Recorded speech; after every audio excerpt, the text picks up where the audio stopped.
The entire restaurant went quiet when the delivery driver in the old rain jacket walked through the entrance. A stack of food containers balanced against his chest, and a small boy clinging to his free hand. The boy's cheeks were flushed. A red-faced manager cut across the lobby and told the driver to step aside to stand against the wall, away from the VIP reception area. Because men like him made the guests uncomfortable. Nobody in that glittering room knew the driver had worked through 3 consecutive nights to cover his son's hospital copay. Nobody cared to ask, but 60 seconds later, the room went so still you could hear the rain on the skylights because the young billionaire who had just stepped out of the black sedan looked across the lobby, stopped walking entirely, and said, in a voice that carried, "Sir, I've been looking for you for 10 years. Daniel Carter woke at 5:15 every morning, not because of an alarm, but because the radiator in the bedroom wall clicked and hissed at that exact time, and in 4 years of living in the apartment on Claremont Avenue, he had never once slept through it. He would lie still for a moment, listening to the sound of Noah breathing in the next room, and then he would get up. The kitchen was small enough that he could stand at the stove and open the refrigerator door without taking a step. He scrambled eggs, made toast, sliced half an orange because Noah needed the vitamin C. The pediatrician had been emphatic about that, given the asthma, and he set everything on the table with the same arrangement every morning. Plate on the left, juice on the right, napkin folded into a triangle because Noah had gone through a phase of thinking triangles were interesting, and Daniel had never stopped. He heard the boy moving at 6, small feet on the floor. A soft collision with the doorframe. Noah still miscalculated that doorframe, had been miscalculating it for 2 years, would probably miscalculate it until he was 20. "Hey," Daniel said. "Hey," Noah said, climbing into his chair. He was 7 years old, with his mother's eyes and a persistent cowlick that no amount of water seemed to correct. He looked at his plate. "You made the triangle again." "I always make the triangle." "I know." Noah picked up the napkin and unfolded it. "I'm not in the triangle phase anymore, Dad." "I know that too." Noah looked up. Something moved across his face, something between amusement and the particular seriousness that 7-year-olds sometimes achieve without realizing it. "Then why do you still do it?" Daniel set down his coffee.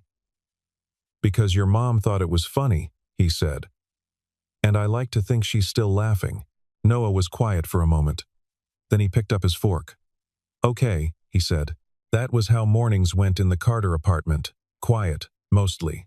Functional. The two of them moving around each other like people who had learned each other's rhythms by necessity and found, somewhere in the process, that they didn't mind.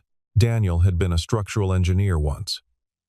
He had worked for a mid-sized firm in the city for 6 years.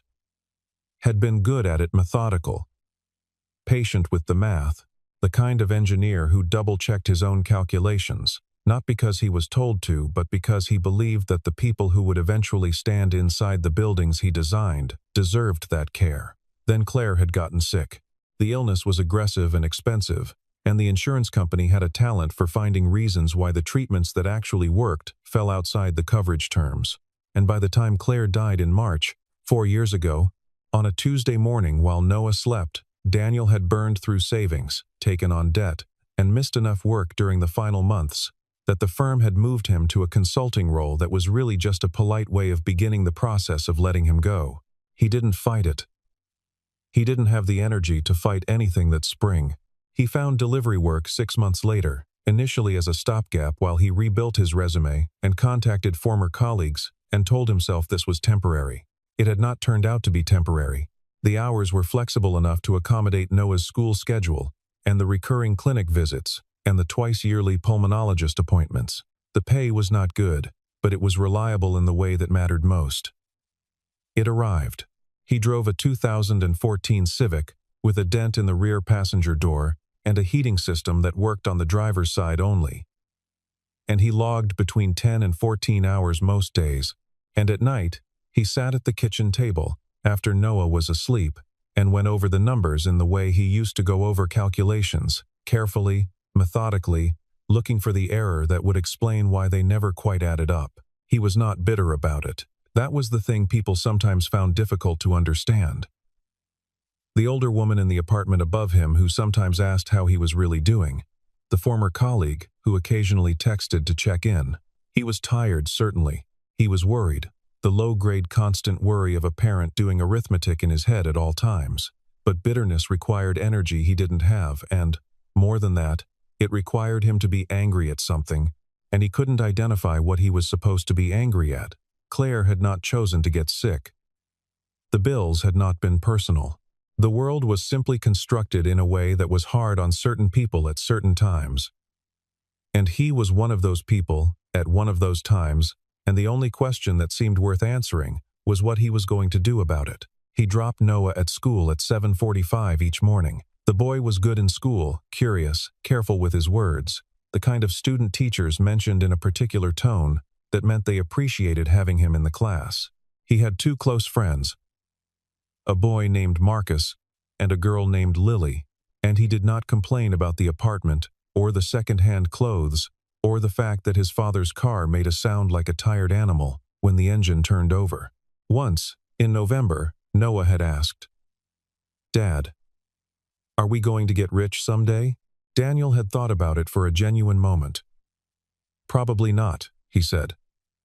"Not the way people mean when they say rich." "What way then?" "Maybe other ways." He looked at his son. "What made you ask?" "Marcus said his dad is going to buy a boat." Noah considered this. "I don't really want a boat. I just wondered." "Good," Daniel said. "Boats are a lot of upkeep." Noah laughed. It was a good laugh. It came from somewhere real. The order that changed everything came in at 7:40 on a Thursday evening in late October. The app assigned it automatically. Catering delivery to the Harrington Grand, downtown, 2 insulated bags, 4 boxes.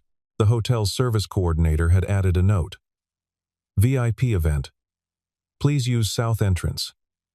The payout was triple the standard rate, which meant someone had paid extra for discretion or speed, or both. Daniel looked at Noah, who was sitting on the couch with his homework, and whose forehead, when Daniel pressed the back of his hand to it, was warm. Not dangerously warm, but warm. "I have to take this one," Daniel said. "The clinic payment is due Monday." "I know," Noah said. "I'll bring you in the car. You can sleep in the back seat." Noah looked at him with his mother's eyes. "Okay, Dad." The Harrington Grand occupied most of a city block in the financial district, and had the kind of exterior that communicated wealth without appearing to try dark stone, brass fittings, a canopy that extended over the sidewalk, far enough to keep arriving guests entirely dry. Daniel pulled the Civic into the loading zone at the south entrance, which was also the service entrance, and which he had used before on other deliveries. The rain had started in earnest during the drive. His jacket, a faded waterproof shell that had been good quality once, years ago, was soaked through at the shoulders by the time he collected the bags from the trunk. Noah climbed down from the back seat, moving slowly, still warm but functional, and Daniel took his hand. The service entrance was locked. A handwritten note taped to it read, "South entrance closed for private event. All deliveries to main lobby." Daniel looked at the note. He looked at Noah. He looked at the rain. They went around to the front. The lobby was vast and lit with the particular confidence of spaces that never needed to justify themselves. Chandeliers hung at intervals, marble floors, a string quartet playing somewhere out of sight. The event, whatever it was, had drawn the kind of crowd that dressed for the occasion. Women in gowns, men in suits that cost more than Daniel's car, small clusters of people with the relaxed posture of people who were always comfortable in expensive rooms. Daniel walked to the front desk.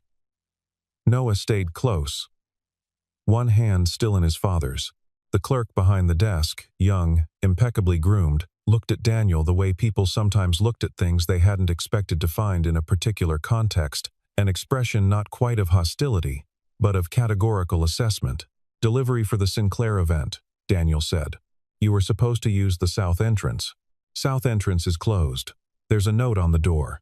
The clerk looked at his screen, looked at Daniel. "Wait here." He made a phone call. While he made it, a couple passed behind Daniel, the man glancing sidelong at the rain jacket, the woman pulling her wrap closer as though proximity to incongruity was itself a kind of weather. From a cluster near the grand staircase, a man in a charcoal suit spoke to his companion in a voice pitched just low enough to suggest he didn't care whether he was heard. Buildings letting anyone in these days. His companion smiled. Noah coughed. It was a small cough, the dry precursor to the ones that could become something larger. The woman nearest to them stepped away, holding a champagne flute close to her chest, her expression registering a complaint she hadn't bothered to articulate. A man appeared from a side door, the hotel manager. From his bearing, and the way the clerk immediately straightened, he was perhaps 50, silver-haired, with the unhurried manner of someone accustomed to managing situations. "This is the delivery force event," the clerk said. The manager looked at Daniel, at Noah, at the wet jacket, at the insulated bags. His face arranged itself into an expression that communicated several things simultaneously. None of them welcoming. "You'll need to go back outside and wait at the service entrance," the manager said. "I'll have someone come around." "The service entrance is locked," Daniel said, with the same evenness he brought to most things. "I'll have someone unlock it. My son is running a fever." A pause. "I'm sorry to hear that. Wait outside." The manager was already half turned away.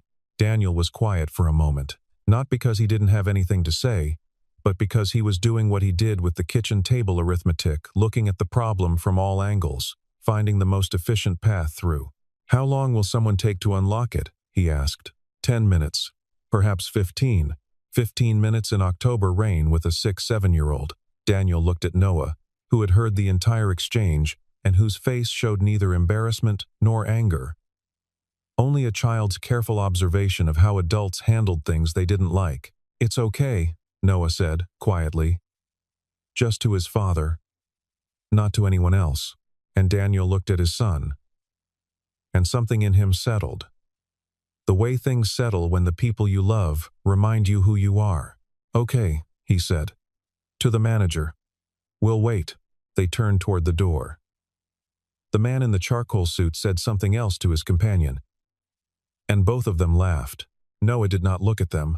Outside the revolving door, through the brass and glass, the street filled with headlights, and the rain came down without apology. And then, the long convoy. 2 black SUVs and a sedan. Pulling to the curb, with the smooth coordination of a practiced operation. The doorman moved. Hotel staff materialized. The door of the lead sedan opened. She was 36 years old, and had been on the cover of 4 business magazines in the past 18 months, which meant that the people in the lobby behind Daniel recognized her before she was fully through the door. The lobby shifted an almost physical thing, a reorientation of attention, and the string quartet, somewhere around the corner, seemed to play slightly louder. As if the musicians had been briefed. Evelyn Sinclair. She wore a dark coat, no jewelry visible, her hair dark and pulled back with the practical efficiency of someone who had stopped performing ease a long time ago and simply moved through the world in a direct line from one thing to the next. She was flanked by 2 people who were clearly assistants, and she walked with the unhurried speed of a person whose time is so comprehensively scheduled that the schedule itself becomes a kind of calm. She crossed from the sedan to the canopy in 4 steps. She passed through the revolving door. She raised her eyes, and she stopped. Not slowed, stopped, entirely. One of her assistants almost walked into her back. Her gaze had fixed on a point across the lobby. On a man in a wet delivery jacket, holding insulated food bags, one hand loosely at his side where a small boy had been holding it a moment ago. For 3 full seconds, Evelyn Sinclair did not move. Then she walked not toward the reception line, not toward the managers who had arranged themselves to greet her, not toward the event coordinator already moving in her direction with a tablet and an expression of professional urgency. She walked directly across the lobby, her heels striking the marble, and the crowd parted with the automatic instinct of people who sense something is happening but don't yet know what. She stopped 2 feet from Daniel Carter. Her hands, at her sides, were very still, the kind of stillness that comes from a deliberate, sustained effort. "Sir," she said. Her voice was low. The word was not casual. It carried something recognition. Something older. a weight she had been carrying to this moment. Daniel looked at her. The face was unfamiliar. He was certain he had never met this woman. "I think you have the wrong person," he said. "No." She shook her head once. "I don't." Her eyes moved to Noah, and something in her expression changed. Softened in a way that was entirely involuntary, and which the people nearest to them would later describe as the most unexpected thing they had seen in years. She looked back at Daniel. "I've been looking for you for 10 years. Behind her, the hotel manager had gone very still. The man in the charcoal suit had stopped talking. The woman who had stepped away from Noah's cough was watching with the frozen attention of someone who has just realized they are in the room where something real is happening. "I don't think we've met," Daniel said. Not defensively. Plainly. "October," she said. 11 years ago. Actually, I keep saying 10, but it was 11. A Tuesday. It was snowing." She stopped, drew a breath. "I was outside the transit station on Meridian. I passed out on the sidewalk." Something crossed Daniel's face, not quite recognition, not yet. The faintest echo of something he couldn't locate. "My name is Evelyn Sinclair," she said. As though the name might help. It didn't. Not immediately. "I know who you are," he said. "I mean, I've seen the name." "I don't," he stopped. "I'm sorry. I genuinely don't. You won't remember me," she said. "I know that. You just lost your job. You were in a rush. You stopped anyway." She paused. "I was wearing a blue coat. My bag had been stolen 20 minutes before. I had nothing, no phone, no money, no ID. I was..." A brief, controlled pause. "I wasn't in a good place. And then I wasn't conscious." The lobby was absolutely quiet. "You called an ambulance," she said. "You rode with me to the hospital. You stayed until I woke up. And then you paid for the emergency consultation. I checked the records, years later. You paid cash. And before you left, you said something to me." Her voice remained steady with effort. "You said, 'A bad day is not a life sentence.'" Silence. Noah, beside his father, looked up. Daniel Carter stood very still, and across his face moved the slow, careful recognition of a man locating a memory he had filed away in the category of ordinary things done for ordinary reasons.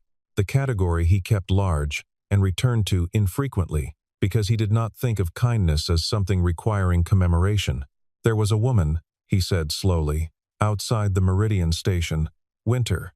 Yes, she was. You were in a bad way." He paused. "I remember thinking the snow was going to be a problem. You kept telling me to stay awake," she said. "You talked to me the whole way in the ambulance. You told me about a building you'd been working on. Some calculation you'd gotten wrong and had to redo. You made it sound interesting." A sound escaped Daniel that was not quite a laugh, something between surprise and recognition. "I remember that calculation," he said. "I was still irritated about it." "You didn't seem irritated. You seemed..." She stopped, steadied herself. When she looked at him again, her eyes were very bright. "You seemed like the kind of person who had decided that taking care of people was simply what you did. Not a decision you made each time. Just what you did." The man in the charcoal suit had gone somewhere between the beginning and middle of this exchange, from his companion's side to a spot 3 feet closer to the conversation he had no invitation to be part of. He was not alone in this. The hotel manager was staring at his own shoes. They sat in a small room off the main lobby, not the event hall, not the VIP lounge. A meeting room that one of Evelyn's assistants had arranged in 4 minutes flat, with water on the table and a blanket that had appeared for Noah from somewhere, who was now wrapped in it in a chair, half asleep, fever and exhaustion doing what medicine hadn't quite managed yet. "Tell me what happened," Evelyn said. After, Daniel considered the question. He was not accustomed to summarizing the past 4 years. Partly because he had no one to summarize them to, and partly because summaries had a way of compressing things that should not be compressed. "My wife got sick," he said, "about 8 years ago. She died 4 years ago." Evelyn's hands were flat on the table. She did not speak. "I left engineering during her treatment. The job it wasn't tenable, with everything else. He glanced at Noah. He was 3 when she died. He's good. He's really good, actually. Better than I'd have predicted, given everything. A pause. I started delivery work when the consulting dried up. It works around his schedule. What happened to the engineering? I'm not sure engineering still has a place for me. He said it without self-pity, in the flat tone of a mathematical statement. I've been out too long. The certifications lapse. The field changes. He lifted one shoulder slightly. I think about going back sometimes. But thinking and going back are different things. You saved my life, Evelyn said. Not dramatically, simply, I put you in an ambulance. You paid for my care when you had just lost your income. She held his gaze. I know because I have the hospital record. I had a researcher find it 3 years after the fact. A credit card charge from a Daniel A. Carter, the initial consultation, the warming blanket, a prescription. She paused. $112. I know because I've thought about it many times. I had money then, Daniel said. It wasn't. I didn't think about it. I know you didn't think about it, Evelyn said. That's the point. She looked at him with the directness of someone who has had many conversations in which people were not direct and has learned to dislike the alternative. That day was the worst day of my life up to that point. I'd been in the city for 8 months. My scholarship had been revoked over an administrative error that took another year to resolve. My rent was 2 weeks past due. My bag with my phone and my ID, and what was left of my money had been taken 20 minutes before I collapsed. I was a breath. I had made a decision that morning that I was done, that I wasn't going to keep trying. A silence settled over the room. Daniel was very still. And then, a stranger sat down on the sidewalk next to me in the snow, she said, and called me, ma'am, as though I was a person who deserved that word, and said, just stay with me, the ambulance is on the way, and talked to me about structural calculations until I lost consciousness. Something moved in her face. When I woke up, the nurse told me a man had paid for my consultation and left his phone number on a card in case I needed anything. I lost the card in a drawer somewhere. By the time I thought to look for it again, I'd moved twice. She stopped, looked at her hands on the table. I built the company in part because I needed to believe that what you did that day meant something. That the world could produce that kind of person, and that person deserved to be found and told. She looked up. It took me 11 years. Daniel was quiet for a moment. When he spoke, his voice was steady, because he was the kind of man who kept his voice steady. But something in his eyes had changed. I'm sorry it took that long, he said. Don't apologize, she said. I was the one doing the looking. She paused. Or, not looking, for a while. But then looking. She looked at Noah, asleep in the chair. He has your coloring, and his mother's eyes. She sounds like she was remarkable. She was ordinary, Daniel said. In all the ways that matter. He watched his son breathe. She would have liked the triangle napkins. Evelyn looked confused by this. He explained. She laughed, a brief, real laugh that seemed to surprise her. The sound changed the room slightly. By the time Daniel and Evelyn returned to the main lobby, Evelyn, to attend the event she was theoretically hosting, Daniel to collect the food bags he had left near the front desk, the story had distributed itself through the assembled guests, with the speed that stories travel when they are worth telling. The manager, whose name was Harris, and who had spent the past hour becoming increasingly aware of what he had done, and to whom, was standing near the front desk with the posture of a man awaiting something unpleasant. Evelyn Sinclair stopped in front of him. She did not raise her voice. She did not need to. The man you asked to stand outside in the rain with a sick child, she said, once paid for my emergency medical care with money he didn't have, for a person he had never met, because she was in trouble, and he happened to be there. She paused. I'd like you to apologize to him. Harris looked at Daniel. His face had gone through several changes in the past several seconds and had arrived at something that resembled a genuine reckoning rather than a tactical one. "Mr. Carter," he said, "I'm sorry. What I asked you to do was wrong." "It's all right," Daniel said. "It's not all right," Evelyn said, not harshly. "But the apology is a start." She looked at the man in the charcoal suit, who had materialized nearby, with the expression of someone hoping to be overlooked. "Would you like to add anything?" she asked him. The man opened his mouth and closed it. Then he said, stiffly, "I apologize for my behavior earlier." Daniel nodded. Did not say it's all right again, simply nodded, which was more honest. Noah, wrapped in his borrowed blanket, had been watching from Daniel's side.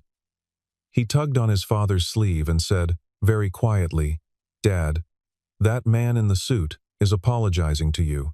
I know. Does that feel weird?" Daniel looked down at his son. "A little," he said, honestly. "I thought it might." Noah thought about this. Mom would say something funny right now. She really would, Daniel agreed. The event went on without them in the main hall. Evelyn's assistant had arranged for Noah to be examined by a doctor who happened to be among the guests, a pediatrician who confirmed the fever was viral and unremarkable and would resolve with fluids and rest, and who gave this assessment in a tone that suggested she was glad to have something useful to do at a gala for once. Evelyn found Daniel in the meeting room an hour later. Noah was asleep properly now, the blanket up to his chin, looking small and peaceful in the oversized chair. She sat down, set a cup of coffee in front of Daniel without asking whether he wanted it. "I need someone to run the operations side of my charitable foundation," she said. "It's been structurally mismanaged for 2 years. The person I had in the role was good with donors but terrible with program implementation. The grant money isn't reaching the programs. The projects that are supposed to be running aren't running at the stated capacity." She paused. "I need someone who is methodical, honest, and not impressed by money. Those 3 things are harder to find in combination than you'd think." Daniel looked at his coffee. "I'm a delivery driver," he said. "You were a structural engineer.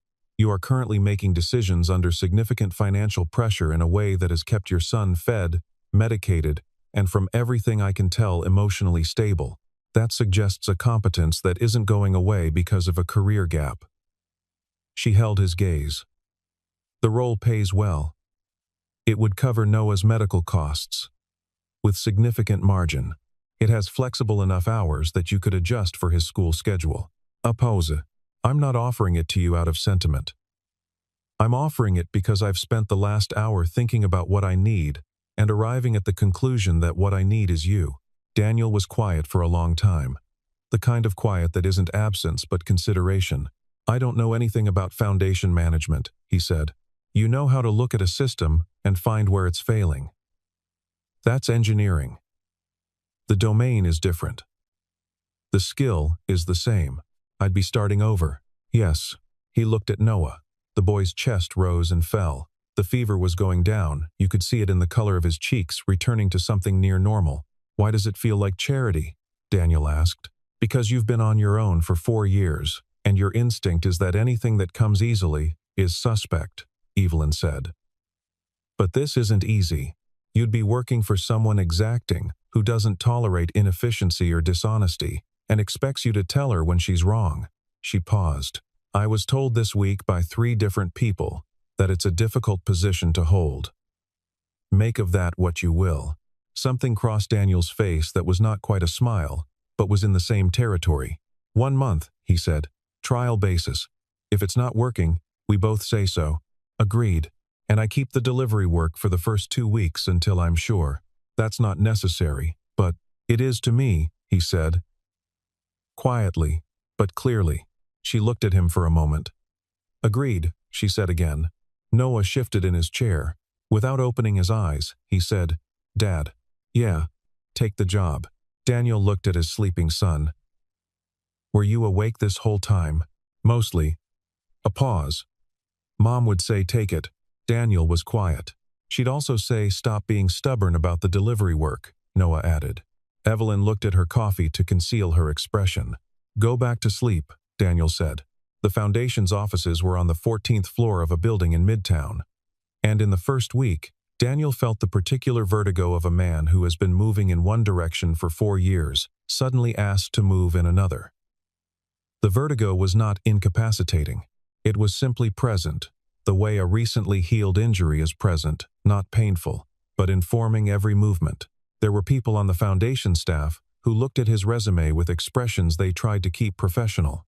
A program manager named Garrett had worked with the previous operations director and made his assessment of Daniel's qualifications clear in the way people do when they are too careful to say things directly through task, allocation that communicated expectation of failure through the forwarding of emails with ambiguous notes that could be read as assistance or as documentation. Daniel read the Foundation's last 2 years of program reports in his first week. He built a spreadsheet.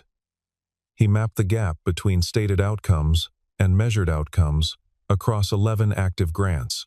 He found 4 programs where the implementation partner was reporting numbers that the financial disbursements could not support, and at least 1 program where the money appeared to have been redirected entirely. He presented this to Evelyn at the end of his first week. Not as an accusation, as a document. Methodical, clear, footnoted. She read it in silence, set it down. "How long did this take you?" she asked. The reading was 5 days. The analysis was 2 evenings. She looked at him. Garrett had access to this data for 8 months. "I know." Did he know what he was looking at? "I think," Daniel said carefully, "that Garrett is very good at relationships and less interested in numbers that complicate those relationships." Evelyn was quiet for a moment. "What do you recommend?" 3 of the 4 programs can be restructured with the current partners if we bring in independent verification and restructure the reporting requirements. 1 needs to be terminated and the grant recalled. He paused. "It'll be uncomfortable. The partner organization has good PR and a board member with a relationship to one of your donors. That's not your problem to manage," Evelyn said. "That's mine." She paused. "Do the 3 restructurings first. I'll handle the termination."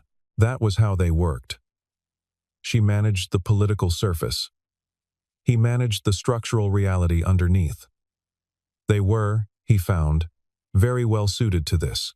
Outside the office, things were more complicated and more simple simultaneously. Evelyn had a habit of working late and had noted, 3 weeks into the arrangement, that Noah's pickup from after-school program was at 5:15, and that Daniel's commute was 40 minutes, and that this created a consistent crunch. She had, without asking, arranged for her own driver to cover the pickup on the 3 evenings per week when Daniel's schedule ran longest. Daniel had come home on the first evening this happened to find Noah eating cereal at the kitchen table and explaining to the driver, who was waiting in the lobby, that he didn't need to stay because his dad would be there in 12 minutes. "How does he know the driver?" Daniel asked. "Miss Evelyn introduced us," Noah said. "His name is Frank. He used to drive a bus." "Of course he did," Daniel said. The following Saturday, Evelyn had invited them to a benefit event at the City Botanical Garden, a family afternoon, children present, entirely appropriate. Daniel had agreed, and the 3 of them had walked through the late autumn garden in the particular silence of 3 people who were still learning the shape of each other's company. Noah walked ahead, reading the plaques on the plant installations with the focus of a child who takes information seriously. "He reads everything," Evelyn said. "He's been reading since he was 4. Claire used to say he came out with a library card." Daniel paused. She wasn't wrong. He read the ingredient list on the cereal box this morning and announced that trisodium phosphate seemed unnecessary. Evelyn laughed. The same brief, real laugh as in the hotel meeting room. Noah circled back to them. He looked at Evelyn with the direct assessment of a child who has not yet learned to disguise his evaluations. "You don't smile much," he told her. "Noah," Daniel said. "No, he's right," Evelyn said. "I don't smile much." "You should," Noah said. "It makes your face different." He considered her. "Good, different." He looked at Daniel. "Like how you look when you make the triangle napkins." He went back to reading plant plaques. Evelyn was quiet for a moment. When she finally spoke, her voice was slightly different. the control a fraction less present. The person underneath a fraction more so. He's extraordinary, she said. Don't tell him that, Daniel said. He'll agree. Victor Hale had been with Sinclair Group for 6 years. He was the kind of executive who was very good at the things that were visible and substantially less careful about the things that weren't, and he had built a career on the gap between the two. He had also, in the past year, positioned himself to assume a significant role in the foundation's restructuring, a role that Daniel Carter had walked in and inadvertently occupied. Simply by being competent, Victor began with rumors. He was skilled at this, the well-timed remark, the concerned question, the forwarded email with a pointed note. Daniel was using his access to Evelyn for personal advantage. Daniel had no actual qualifications for the role. Daniel was, fundamentally, a charity case dressed as a hire, and the whole arrangement reflected poorly on Evelyn's judgment. The press, a particular columnist with a particular appetite for corporate narrative, ran a piece in mid-January. The headline was unflattering.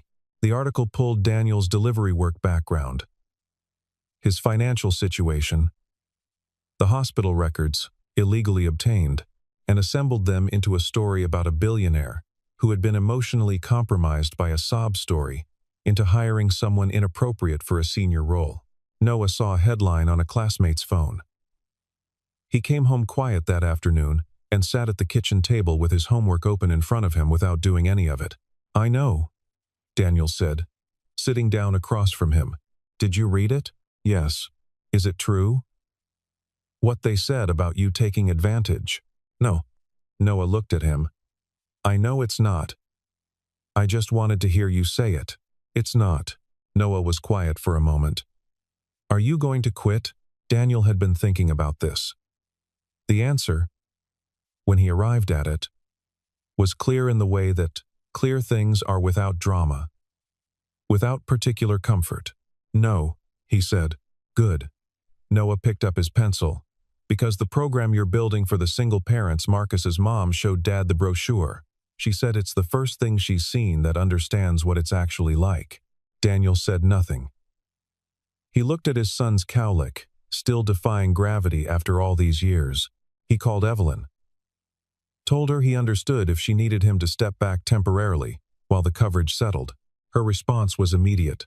The only thing leaving this office is Victor Hale, and that's happening on a different timeline than you're imagining. Come in tomorrow. We have work to do.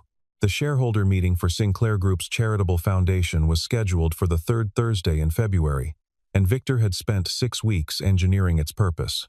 He had the support of 3 board-adjacent donors who were uncomfortable with Evelyn's recent governance changes, which happened to coincide with the changes Daniel had recommended, and he had prepared a presentation designed to surface questions about the foundation's management, decisions that would, in the proper framing, implicate Evelyn's judgment and his own qualifications as her successor. He did not know that Daniel had spent those same 6 weeks going back through the foundation's financial records, and had found, in the process, something Victor had been very careful to ensure no one found.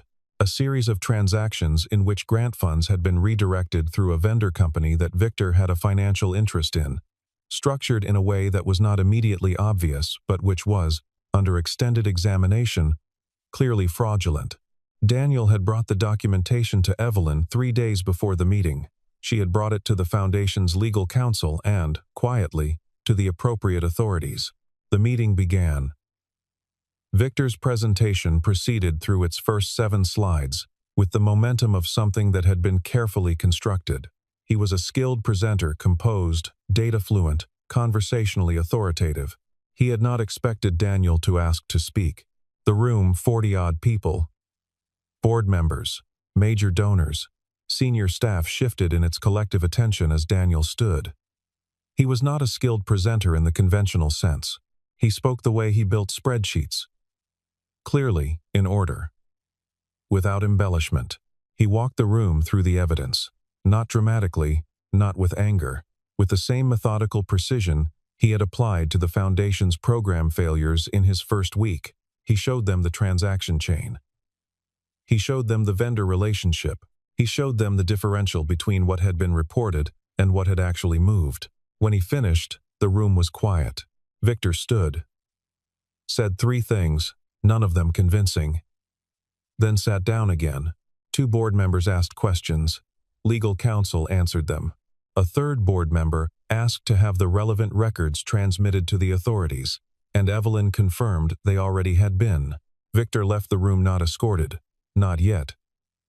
That would come later, simply walked out with the particular speed of a person who has finally understood the shape of what is happening to them. The room breathed. Evelyn stood. She was composed in the way that she was always composed. The control present.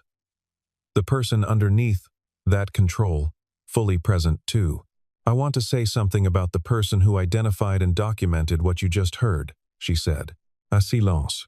11 years ago, I was on the floor of a sidewalk in a snowstorm with nothing left, and a man who was having one of the worst months of his own life sat down next to me and stayed with me and made sure I was cared for and never mentioned it again, not to anyone, not for any reason, not even to himself. He filed it in the category of ordinary things. She paused. That man is now fixing the way this foundation actually delivers on its stated mission. The most extraordinary person I've encountered in 12 years of professional life is someone who was, as of 4 months ago, working 12-hour delivery shifts in a 2014 Civic with a broken heater. Her voice was even, but only because she was making it even. I want everyone in this room to think about what that means.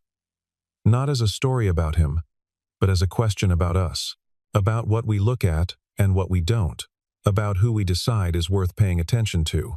She sat down, in the back of the room, standing near the door because he was not a scheduled attendee and had no chair. Noah Carter, who had been brought by Frank the driver, who had stood outside for a moment and then simply walked in, looked at his father across the room. Daniel looked back at his son. 1 year later, the Foundation's Single-Parent Support Initiative had enrolled its first 240 families.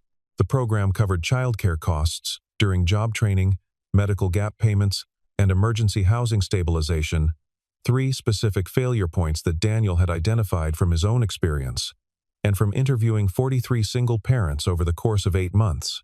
Marcus's mother was in the 2nd cohort.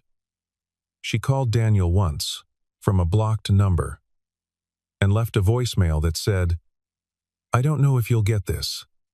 I just wanted to say I got the job, and that your program was the reason I could say yes." He listened to it 3 times, then filed it in a folder on his phone he had labeled, without much deliberation, "Ordinary Things." In March, on the 1-year anniversary of Daniel's first day at the Foundation, Evelyn asked him to accompany her back to the Harrington Grand, where the hotel had a new general manager, and was hosting a charity dinner for one of the Foundation's partner organizations. They arrived together. A different man stood at the door, younger, professional, who greeted them by name and held the door without commentary or categorization. The lobby was the same lobby. The chandeliers were the same chandeliers. Daniel stood in the entrance for a moment, looking at the marble floor. "Remembering something?" Evelyn asked. "A calculation I got wrong," he said. "Years ago." She looked at him. "The one you told me about in the ambulance?" "No." He paused. "A different one. I used to think that doing good things quietly meant they didn't count. That nothing I did was adding up to much. And now," he looked at her, "now I think the math was always right. I just didn't know what I was counting." Noah's school year-end assembly was held on a Thursday evening in June, in the school gymnasium, with its folding chairs and its banner that read "Excellence and Effort" in letters that had been slightly lopsided since installation. Daniel and Evelyn sat in the 3rd row. Frank had driven them and was waiting in the car because he claimed he wasn't sentimental, and had then asked 3 times whether Noah's part in the program was first or later in the evening. The 3rd grade class performed a piece in which each student said something they wanted the room to know. Noah was the 7th child to stand. He stood at the microphone with his hands at his sides, the posture of a child who has thought about what he wants to say and decided on it. He looked at his father. Then he looked at the room. "I used to think," he said, in his precise, unhurried 7-year-old's voice, "that my dad was just a delivery driver. Because that was what he did every day. And I thought that was the thing that said what he was." He paused, in the way that a child pauses when they are actually thinking, not performing. But then I found out that what he did every day was just what he had to do. And what he is something different. He's the person who sits down on the sidewalk with someone who needs help, even when he's having the worst month of his life. He considered the room. I want to be that person too. When I grow up, I think that's harder than any job. A beat. Even engineering. Somewhere in the gymnasium, a woman in the 4th row pressed her hand briefly to her mouth. Evelyn, in the 3rd row, did not look away from the small boy at the microphone. Her hands were still in her lap, but her eyes were very bright, and she was not, for once, doing anything to manage it. Daniel's hand found hers. She turned to look at him. "Thank you," he said, quietly. Not for the job, not for the foundation, not for the year of change that had rearranged the furniture of his life. She understood what he meant. "Thank you," she said back. Outside, the June evening was warm, and Frank was standing next to the car after all, hands in his pockets, looking at the sky with the particular expression of a man who will deny being sentimental until the end of time. When the three of them came out, Noah running ahead, talking already about something he had seen in the gymnasium's trophy case, a state math competition ribbon from 1987 that he apparently felt strongly about. Frank opened the car door and said, gruffly, "Good speech, kid." "Thanks, Frank," Noah said. "I practiced." "Worked." Noah climbed in. Daniel paused beside the car. Evelyn stood on the sidewalk, the evening light settling over the street, and she looked at him with the expression of a person who has been looking for something for a very long time and has arrived, finally, at the coordinates. "Is this what ordinary feels like?" she asked. He thought about the radiator that woke him every morning, the triangle napkins, the folder on his phone, the calculation that had taken 11 years to complete. "Pretty much," he said. "Come on." And they got in the car, and the city moved past the windows, and Noah asked Frank if he thought 1987 was a good year for math. And Frank said he thought every year was a good year for math if you paid attention, and Daniel Carter sat in the back seat with Evelyn Sinclair's shoulder against his, and for the first time in 4 years, the arithmetic added up.